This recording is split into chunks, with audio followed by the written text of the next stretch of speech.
అతిక్రమముల నిమిత్తము నీవే ప్రాయశ్చిత్తము చేయుదువు.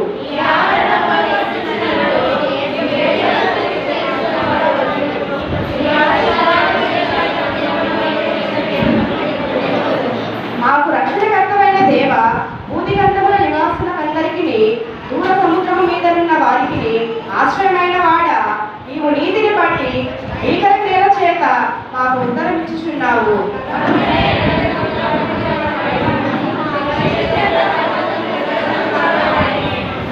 ఆయనే సముద్ర ఘోషను, వాటి తరంగముల ఘోషను అణచువాడు, జనముల అల్లరిని చల్లార్చువాడు.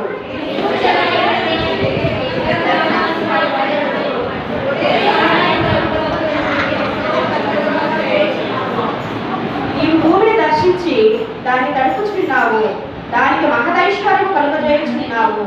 దేవుని నది నీళ్లతో నింపబడి ఉన్నది. నీవు భూమిని అట్లు సిద్ధపరిచిన తరువాత వారికి ధాన్యము దయచేయుచున్నావు.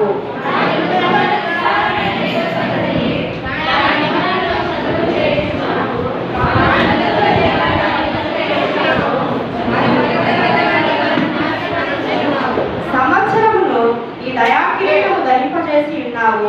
నీ జాడలు సారము వెదజల్లుచున్నవి.